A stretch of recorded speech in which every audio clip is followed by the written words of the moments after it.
Hey YouTube, Hong Kong Jim here. I'm making this video for anyone who might be considering picking up a Rhineland Arms 45 ACP conversion for Lee Enfield. The Rhineland Arm kit allows you to rechamber a number 1 or number 4 Lee Enfield to 45 ACP utilizing Colt 1911 magazines. This review is going to be a little more catered to the Canadian market as that's where I reside and Lee Enfields are everywhere. My hope is that I can get the information out there, show you the pros and cons, and help someone make that decision whether they want to pull the trigger on the Rhineland Arms Lee Enfield 45 ACP conversion. So the kit itself is really simple, and it's only really comprised of 3 parts, which is the barrel, locking ring, and magazine adapter. Installation instructions come with and can be found online. The barrel it comes with is 16¼ inches, assuming that is for SBR laws in the US. There's a bull barrel and a sporter profile barrel, which is threaded at 5/8 by 24. And yes, that is still legal in Canada, even though it's under 18 inches because it's a newly manufactured barrel. And it's a manual action, non-restricted. It is still non-restricted as long as it's still over the 26-inch overall length. You are good. So the way the kit's installed is the old barrel is removed, unthreaded, which is probably going to be the hardest part. I know this one I think was easier for my gunsmith because it wasn't the original barrel. Then you thread your new barrel in and headspace it, hit the locking ring. At least I believe. I didn't install it myself. The mag adapter is, as you can see, it resembles a Lee Enfield mag. It's very simple. It's got an adjustable magazine catch here, so you can adjust the height on that. There is your mag release, pull your mag out. The only thing I wish is it would hold a little more forward. Now, if you change it up a bit and added a rocker with the catch, so you could move the catch up further, so this could be thinner, I think it would help the kit a lot. It's in there. One issue is you can over-insert the mags, but if you have the bolt closed, you won't have that issue. Jesus. You just slide that back in. It will take some time tuning that. It's just pulling it out, redoing it, get some snap caps. And I didn't put it in right. There we go. So the push button on the other side really kind of sucks. It's just a screw. It works, but it's not comfy at all.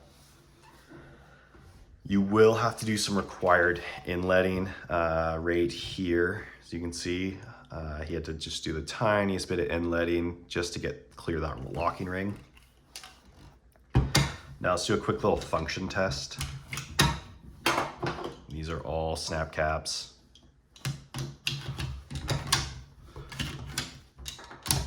Okay, that is in. Sorry, it's hard to do one-handed like this. Fire.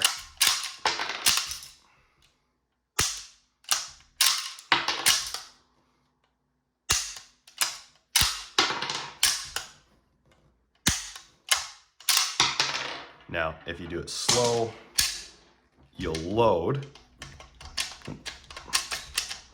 Maybe not. There we go. Sorry, it's just hard the way I'm holding it. Now, if you undo it slow, it's not going to throw them the best. These snap caps seem to throw better than empty shells. I think it's the weight.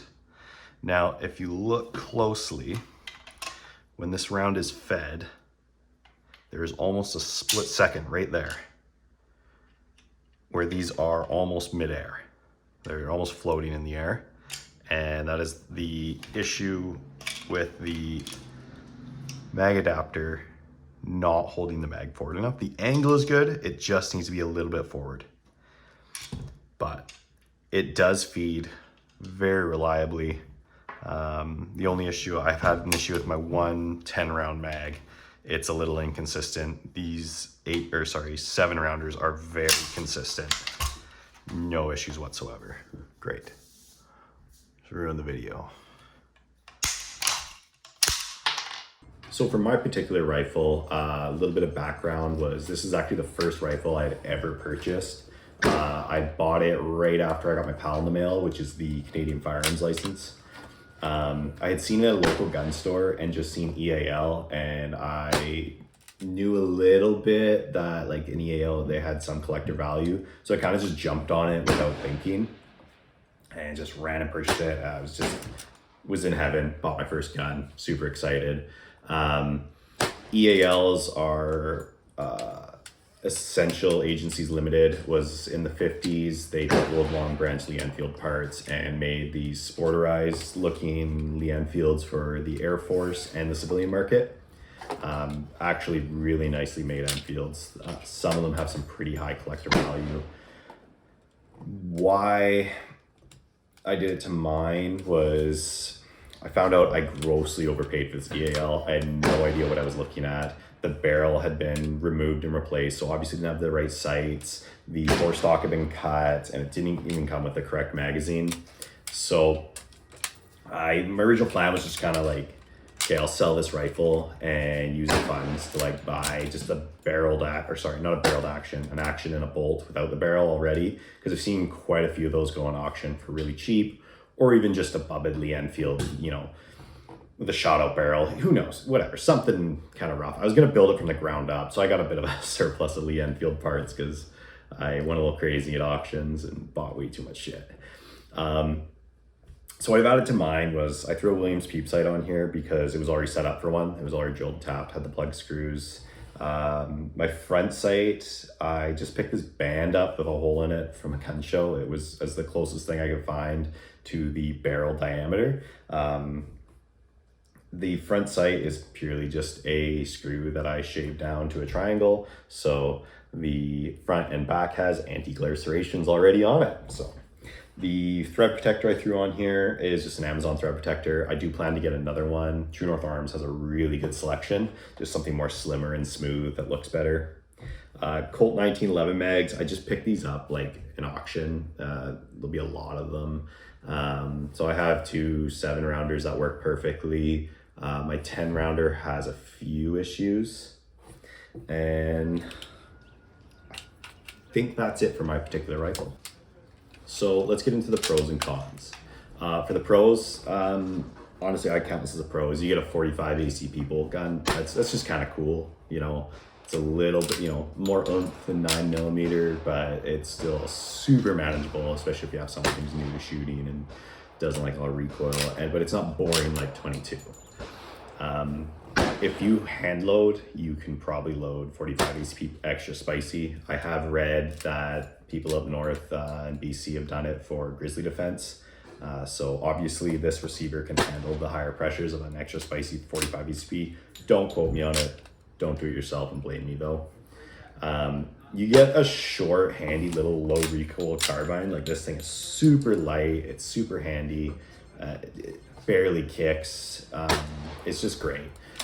You can keep your 10-round magazine capacity. As you can see, I got a 10-rounder here, which is, well, those are the rules in Canada until C21 gets passed, but we'll get into that another day.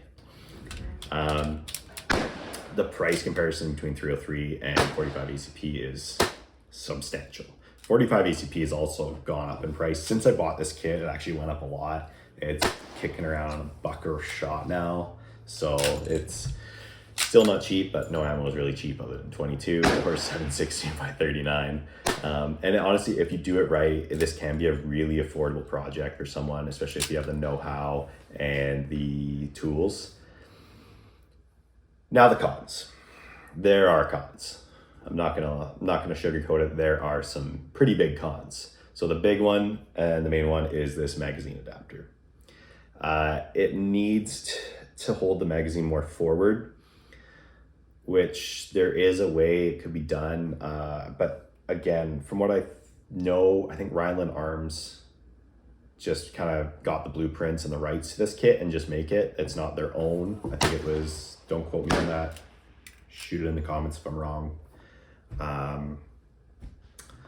But there are a few design flaws with this magazine adapter, and the main thing being show clear for all you YouTube RSOs. This is your magazine release. It is literally a hex button, a hex bolt. It's just chunky. I think it doesn't really need all this mass. It doesn't need to look like a Lee Enfield mag. You can cut it shorter. I really wish it was made of steel. Yes, aluminum's light, but at least if it was steel, I could glue it to match the rest of the gun. Ejection, you need to really wrap the bolt fast to eject it because you are relying on the Enfield ejector. I'm gonna look into it. Rhineland Arms, I have seen something of like an adjustable ejector you can get. It's like a big that sits out the side. It's kind of ugly, but you know what? If it works, it works. The barrel comes full of machine marks. Like, it's kind of ugly, to be honest. It's full of machine marks. I had to take a lot of elbow grease and sandpaper and smooth it out. And I didn't even do the best job because I was kind of nervous up by the nocks on the locking ring because I really didn't want to mess with the threads because I just, you know, I'm not a gunsmith. I don't know how well if that's really going to screw anything up if I, you know, make those threads any more shallow. I managed to cold glue mine myself and it actually turned out pretty good. I got it to match the receiver. Okay, it's okay.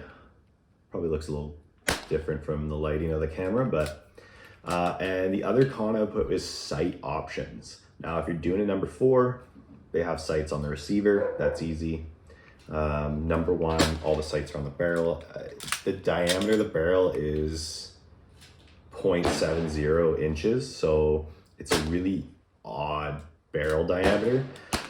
So you either got to turn it down to something else, but there's not a lot of meat on this barrel. Like, dovetailing it, you probably could, but that wasn't something I was really confident in doing myself.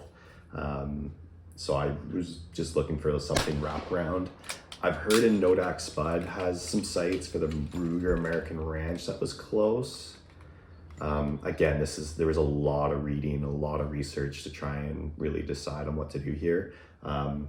Evidently, I just found this little band at a gun show. It was $5 and it works perfect. I have also read people doing M1 carbine sights, which you'd have to have the barrel turned down a bit, and then pin it. So if you're getting a gunsmith to do it, or you are a gunsmith, or you have all these tools, or the know-how, yeah, it can be pretty easy. Okay, so who do I think this rifle is good for? Obviously, a lover of Enfields. If you love Enfields and you got a lot of parts and you want something different, it's perfect for you. People, depending on what your political climate is like, say if you're in like a banned state or anywhere in Canada, you never know what our Prime Minister is going to drum up next. So everyone should have a good bolt or lever gun they enjoy shooting while times are dark and we are hiding our semi-autos. This is also just, if someone looking for a unique project, they want something different, it's part about being in the hipster lifestyle nowadays. Everyone's got to be different, but they're so different that they're all the same. I really think this would make a cool little truck gun. It's just short, like it's, what do I think? 28 inches or 30 inches. Like it's a short little rifle. I'm gonna cut that part out because I actually don't. I should probably measure it before I blab and say the wrong thing. Now let's get into a cost breakdown. You can pick the kit up for $394 shipped to your door from Wolverine Supplies. You can pick up a Bubba Lee Enfield for anywhere from $150, $300, $300, you're gonna get a little nicer one, $150 is perfect because it's probably got a shot out barrel. Or you can find a action with a bolt with no barrel, just thread it right on. That really skips a lot of the process. If you're gonna do it yourself, you're gonna need a action wrench, barrel vise, and a no-go gauge. I believe a snap cap would work for your go gauge. That's what it says in the instructions. And you'll need some 1911 mags. Now, for me to have it installed, it was around $400, and he did everything from installing it, head spacing. He did a little bit of inletting on the stock that was needed. He even tack welded where it broke on the trigger guard. He did the filing that's needed on the extractor, which is really simple, but looking at gunsmithing prices at being like $100 an hour or more, he can get it done in about 4 hours for $400. I'll give them my money any day. Now, all in all, I do think this is a good kit. Even though there are some drawbacks, like especially with the magazine adapter, it's a great way to bring new life into an otherwise obsolete yet affordable rifle. This review is going to be as transparent as possible. I'm not trying to promote it or anything. I just kind of want to get that information out there because it was just a really tough, like I bought this kit and didn't have it installed until like 6 months later. I spent about, before that, another 6 months trying to sell the rifle to fund the kit, and I was just like, hey, I'm not gonna sell it. I couldn't even sell it for half of what I paid for it. So I'm in for this rifle for a lot, but it can be done quicker if you plan it out better, do the research, get the info, and whether you have the tools and the know-how, it can be a lot cheaper. I really hope this review can help someone out there and make that final decision whether they want to buy this kit or not. I'm going to be, as you can see in the shooting footage, it shoots pretty good, it cycles good. Only issues are with this 10 round mag. I think it's a mag issue. It's a METGAR, it's not USGI or anything.